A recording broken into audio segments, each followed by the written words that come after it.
What's up, peeps? This is Todd. Thank you so much for tuning in and welcome to my show.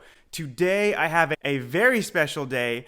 YouTube influencer and fellow millennial millionaire Stephan just reacted to my video on CNBC Make It. First, let me just say, Stephan has some incredible content. I am a big fan of his. If you're not already subscribed to Stephan, make sure to go over to his channel. He actually has two. He has the Stephan Show and Stephan. You'll be able to find it very easily on YouTube. Go to his channel right now, subscribe, and click the notification bell. He's got a lot of great stuff. Today, what he did was he reacted to my video on CNBC Make It. So now this is me reacting to his reaction. Let's go ahead and get started. Welcome back to the Stephan Show. My name is Graham and welcome to my show. And today we have the episode that everyone has been waiting for. No joke. So many people have been reaching out to me saying like, Graham, did you see the new CNBC video? Graham, you need to react to this. But little do they know, I'm a part of the CNBC Make It notification squad. You know, no big deal there, but I see these videos the second they post. And they are switching it up today a little bit. Instead of calling it Millennial Money, they're calling it something new. Did not see this one coming. They're calling it Millennial Millionaire. Okay, I have to say, that does have a pretty good ring to it. Whoa, I did not see that one coming. We went from millennial money to millennial mortgage to millennial millionaire. What is next? Let's give this video a shot because this one, in my opinion, seems to be like really the most eye-catching that I've seen in a very while. It is called Living on $615,000 a year in Seattle. Wait for it. Millennial Millionaire. So let's give this video a shot and I will review it from a fellow millennial millionaire. We'll get my thoughts on this. I'm sure he's doing a great job judging by the like to dislike ratio. I'm going to give this video a like really quick here. Bing, there we go, and let's begin the video. Whew, is it getting hot in here? This is just me. That is looking really good. Thanks. My name is Todd Baldwin. I'm 27 years old. I live in Seattle, Washington, and I make $615,000 per year. That, I gotta say, is substantial, especially in your 20s. If you have a few years of this type of income in your 20s, honestly, as long as you don't blow it, as long as you're not out driving Lambos, just like getting bottle service in the club, you get a few years of this and you could be set for life. Like, sure, you're not going to be like mega yacht money or like private jet money or anything, but honestly, you could retire off a few years of this income if you just save it all and invest it smartly. Like, you can make this work for the rest of your life. Like, this is insane. Not to mention, Washington is one of the states with no state income taxes, so already this dude is saving an extra like 40 grand a year by not living in a place like California. Oh well. Hell yes, I gotta say, living in a place like Seattle where there's no income tax, no state income tax, it is quite nice.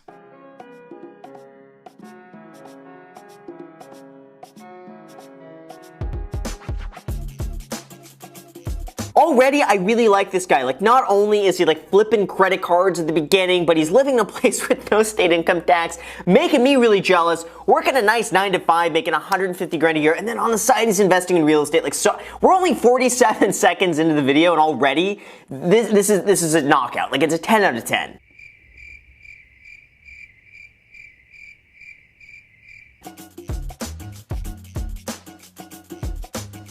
Wait a second, that is incredible. They own 6 properties that net $12,500 a month. Out of the $615,000 we bring in, we invest almost all of that just back into the business. Okay, so let's take a look at this. The monthly budget, $41,883. I hate how they call that like a budget. Like, anytime I think of budget, I think like, okay, this is the budget to spend. I never really count a budget like, well, I guess you could budget investing, right? I guess you could budget saving. So anyway, I take that back. Never mind that. Anyway, we got almost $18,000 a month in savings. That is 401k, IRA, HSA, and high yield savings. That's incredible. Then we got personal, $1,188, includes himself and his wife. We'll find out what personal is. Then we got business. That's mortgages, property taxes, and insurance. I gotta say that's a high overhead, but you know what? It's making money. Okay, so yes, our overhead is a little bit higher, and here's why. We do not have traditional rental houses. The city of Seattle is very expensive, and most people would rather rent a bedroom for $800 or $900 as opposed to going out and spending $2,200 on a studio. So because we're doing it by the bedroom, in addition to paying the mortgage, taxes, and insurance, we also supply all of the utilities for every single one of our houses.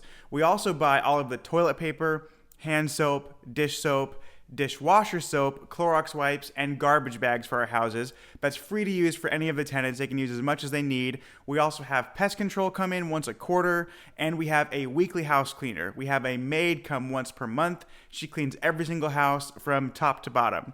If you live in Seattle and you would like to find a more affordable place that's clean, that's new, that's nice, hit up ya boy. Obviously, the most important part here, you're making money. We don't actually see a lot of that because it's all invested out. But yes, it's a very comfortable lifestyle, and it helps that we're incredibly frugal. Okay, so let's take a look at this. We got insurance, $550 a month, and that would be for him and his wife, health, car, and life insurance. Yeah, you know what? I gotta say that's actually a really good rate for two people when you include all types of insurances. So I gotta say that's really good. Then we got utilities and Wi-Fi, $300 a month. Asterisk, and that is, okay, for himself and his wife. I can't really complain about that. That's about on par. Then we got gym, $130 a month, and that is LA Fitness MMA gym. Like, listen, there's nothing in here that I can hate on. Then we got gas, $80 a month. That is fine. Phone bill, $67 a month. Subscriptions, $30. Food, $25 a month. Secret shop. How do you get food for $25 a month? He better be explaining this. That is incredible. I've had this question a lot. Food, $25 a month. Let me make something very clear. In any given month, I definitely spend more than $25 on food. However, the next month, we get a huge reimbursement check from Secret Shopping. Now, not all of the food that I eat is from mystery shopping, but I do have the vast majority of the time that I go out to eat. I'm usually getting it for free, plus some profit on the top. If you want to know more about mystery shopping, I did just publish a video about that exactly, so you can click it in the link below. One secret shop that I did literally paid me $350 to go buy $70 worth of groceries at Trader Joe's. So this thing is awesome. And then we got rewards, credit card, annual fee, $6. Like, what's even the point of mentioning a $6 charge? Like, at that point, it's basically free. We found someone now who is saving more money than I am. Didn't think it exists, but you know, I got to put my own pride aside and hand it to this guy. If these numbers are true, I'm going to take my invisible crown off, my cheapness crown, my frugal crown, and I'm going to put it on the computer here. He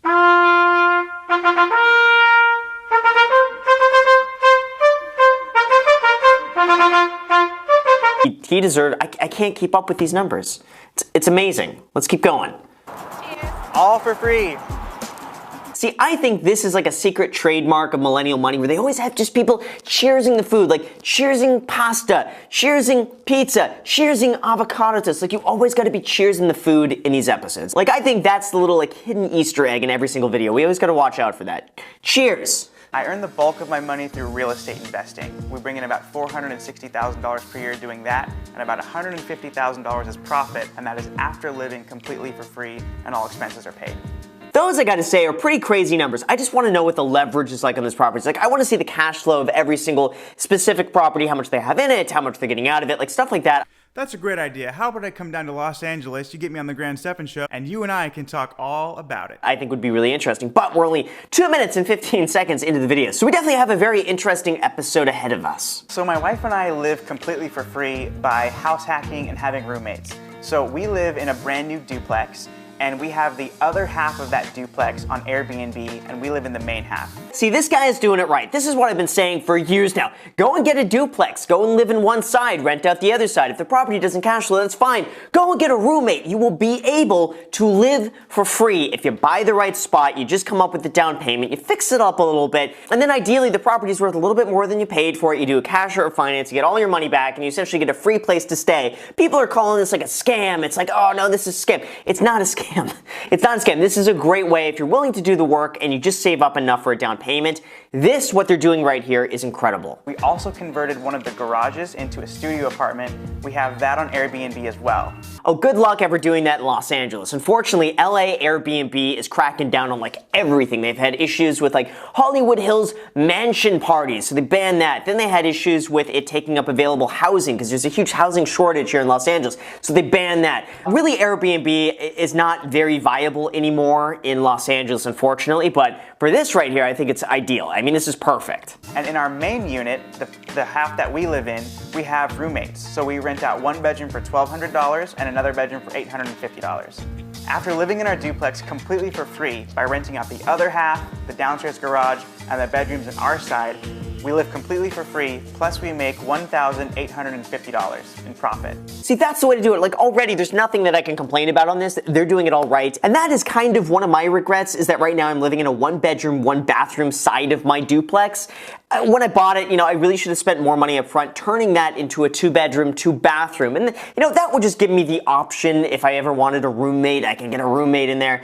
So I love the fact that he is saying this, because most of the hate that I have gotten on this thing is that I live with roommates. So the fact that you have another millennial millionaire saying he would like the option of living with a roommate, it just goes to show frugality is the way to financial freedom. Or when I go and re-rent it back out whenever I move, then, that would be an extra probably $800 to $1,000 a month just to have a second bedroom. So, lesson learned on that, but they're doing this, so well. I started making money online when I was 15, and then I started investing at age 19, but I really just, through reading books, listening to podcasts, watching YouTube videos, I really just kind of had to figure it out and learn as I go. Watching YouTube videos, that sounds like me. Like, I really started getting heavy into YouTube in like 2010, 2011. Like, for me, YouTube was like my version of TV. I wouldn't really go and watch TV unless it were like an old Nickelodeon rerun. But instead, I would spend a lot of time watching YouTube videos, and that's how I learned a lot. So for me to make my own YouTube videos right now, it's really just come full circle on all of this. But I could just keep agreeing with him, basically, is what this whole video is just going to be me just agreeing. After my first month with that firm, I actually broke a record for the most amount of appointments set via cold call. After about 9 months with that firm and doing really well there, my base salary went up by about $4,100 per month. Okay, so we got Todd's typical monthly income. We got 9 to 5 salary, $12,500 a month. Rental income, $38,334, 6 properties, and secret shopping income, $415. That's interesting. Now, I want to know, though, the rental income is something I'm kind of confused about, because $38,000 a month times 12, that's $456,000. Which is a lot, by the way. That's a significant amount. Like, he's making way more money in gross rental income than I'm making. I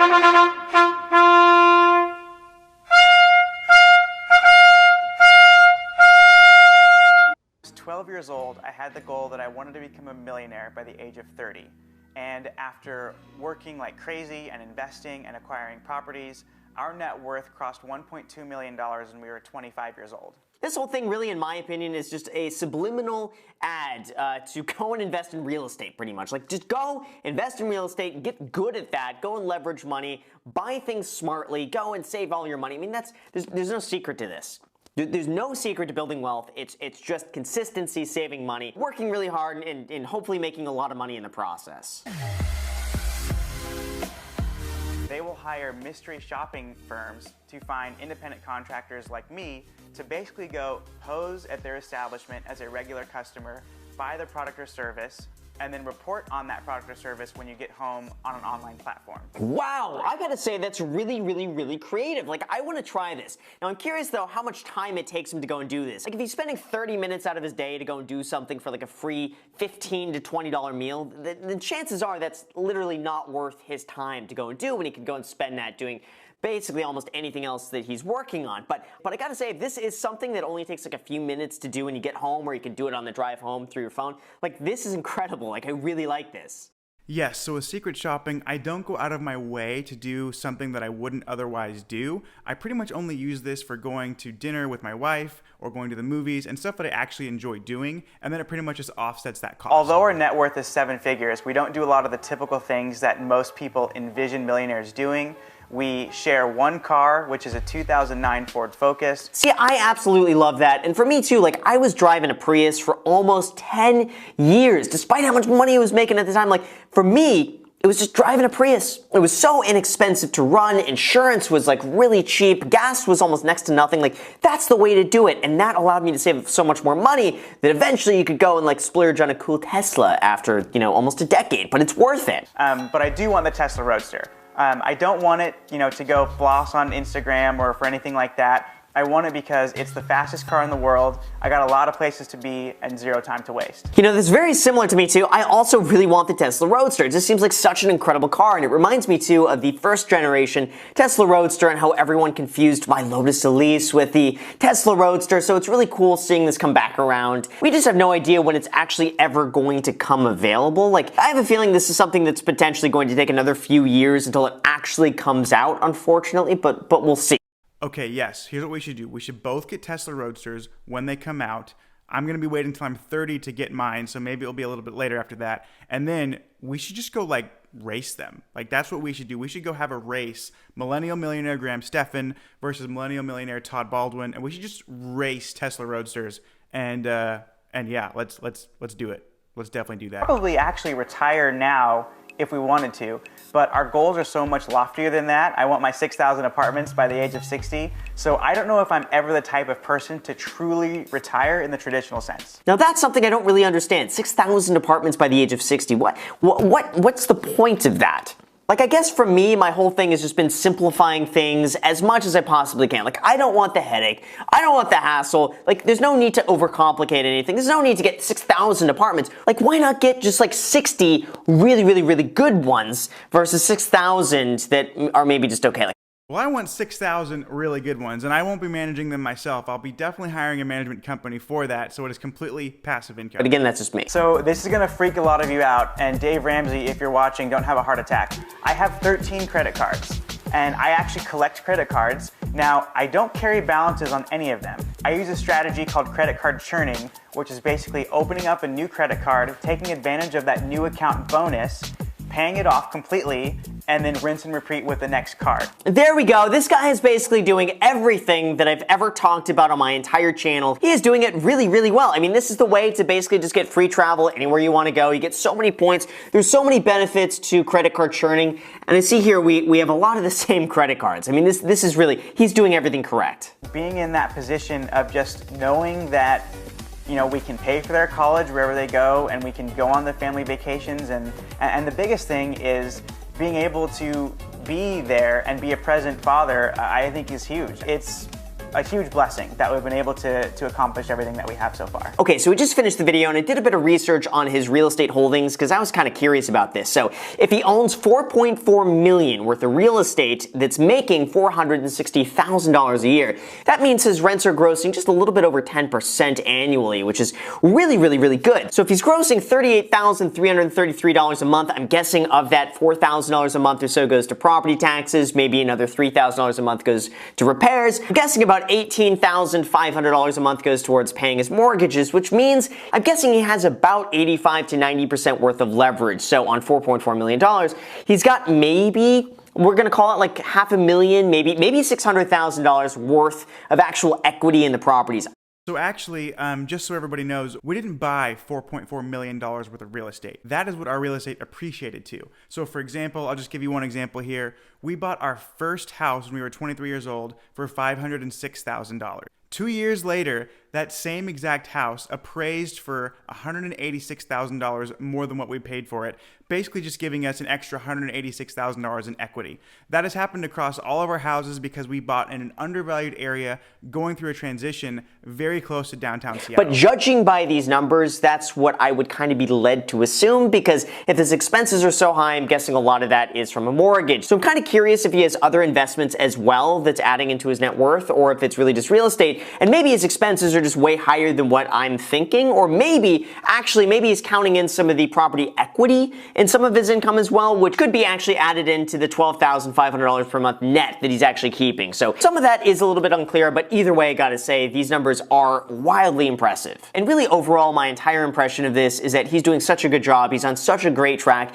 He's doing everything right. I can't complain about a single thing. And I'm really enjoying this whole Millennial Millionaire series. And I think they can go a very long way with this. And I hope that they continue to find more like super frugal millionaires, but at the same time, I hope they can find people that are really just screwing up. Awesome. Well, thank you, Graham, for doing that reaction, and thank you guys for watching my reaction to Graham. If you want to meet up and talk real estate, just let me know. That was my reaction to Graham Stephan. I thought it was pretty good. I mean, he didn't have any complaints about what we do, and We're very frugal, and for anyone out there who wants to learn more about house hacking and secret shopping, don't forget to subscribe, don't forget to smash the like button, and if you're not subscribed to Stephan already, make sure to go over to his channels and subscribe there as well. Alright guys, I'll see you in the next video.